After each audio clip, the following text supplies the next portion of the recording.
আজকে আমি আবার তোমাদের জন্য একটা শর্ট মিনি ব্লগ নিয়ে এলাম।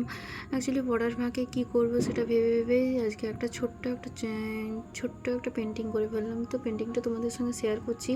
হয়তো প্রথম পেন্টিংটায় ডিটেলস ভিডিও দিতে পারলাম না, তো পড়তে পড়তে ভালো লাগছিলো না, তাই জন্য মুড ফ্রি করার হোক যাই হোক, মানে অ্যাকচুয়ালি আমার খুব ভালোই লাগে পেন্টিং করতে। তো এখানে আমার অনেক কালার কালেকশন, পেন্টিংয়ের অনেক কালেকশন আছে, তো সেগুলোর সঙ্গে তোমাদেরকে পরে জানাবো। এটা কয়েকদিন আগেরই আঁকা। তো আজকে চলো ছটফট করে আমি আমার ক্যানভাসটা রেডি করে নিলাম। আমি আঁকতে শুরু করলাম। তো হচ্ছে যে এখানে আমি কয়েকটা কালার নিয়ে নিয়েছি। একটা হালকা ইয়েলো বেশে, তো ইয়েলো না, তো সে একটা কালার হোয়াইট কালার আর একটা ব্রাউন কালার, তিনটে কালার নিয়ে নিয়েছি। তো তিনটে কালার একটার সঙ্গে আরেকটা মিক্স করে পাউডার পাতা হালকা লাইট করব, তারপরে আস্তে আস্তে করে তার সঙ্গে হোয়াইট কালার কোড দেবো।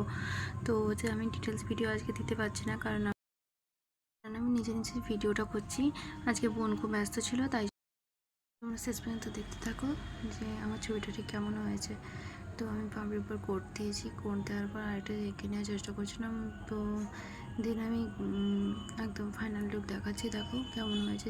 তোমরা অবশ্যই আমাকে লাইক কমেন্ট করে জানিও, আর এরকম আরও মজাদার ভিডিও পেতে আরও আমার চ্যানেলটাকে সাবস্ক্রাইব করে দিও। নিউ যারা অবশ্যই সাবস্ক্রাইব করো আর আমাকে সাপোর্ট করো। Thank you for watching.